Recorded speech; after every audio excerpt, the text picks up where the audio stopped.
शकुंतला हमारे इतिहास की बहुत ही बड़ी नायिकाओं में से एक हैं। शकुंतला के बारे में बहुत कुछ जानकारी हमारी किताब और हमारे इतिहास में लिखी हुई है। अभिज्ञान शाकुंतलम शकुंतला की ही कहानी पर निर्मित है और हमारे देश का नाम उन्हीं के पति के नाम, पति के बच्चे के नाम से हमारे देश का नाम भारत पड़ा।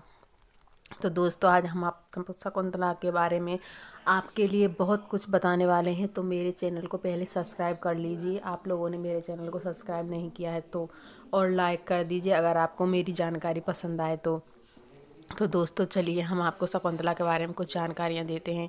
जैसा कि आप जानते हैं, शकुंतला विश्वामित्र और मेनका की बेटी थी। विश्वामित्र की तपस्या को भंग करने के लिए मेनका स्वर्ग से नीचे आई थी धरती पर, और उन्होंने विश्वामित्र की शकुंतला का जन्म तब हुआ था जब मेनका ने विश्वामित्र की तपस्या भंग करके उनसे शादी कर ली थी। शादी करने के बाद उन्होंने एक बच्ची को जन्म दिया जिसका नाम शकुंतला पड़ा। बच्ची को जन्म के बाद उन्होंने ये भेद अपने पति के सामने खोल दिया कि वो उन्हें छलने आई थी और वो स्वर्ग को चली गई। ऐसे में विश्वामित्र ने भी शकुंतला को त्याग दिया और उन्हें एक रास्ते में छोड़कर चले गए। वहीं से ऋषि कर्ण निकल रहे थे। उन्होंने बच्ची के रोने की आवाज़ सुनी तो उन्होंने उस बच्ची को अपना लिया। वही कर्ण ऋषि के आश्रम में पली हुई शकुंतला बड़ी हुई तो वे बहुत ही सुंदर थीं, क्योंकि वो मेनका नाम की अप्सरा की बेटी थी और वो सुंदरता में अपनी माँ से कम नहीं थी। उन्हीं दिनों जब वो यौवन को प्राप्त हुई तो वहाँ पर एक राजा दुष्यंत शिकार खेलने आए थे और उन्हें अचानक शकुंतला से उनकी मुलाकात हो गई।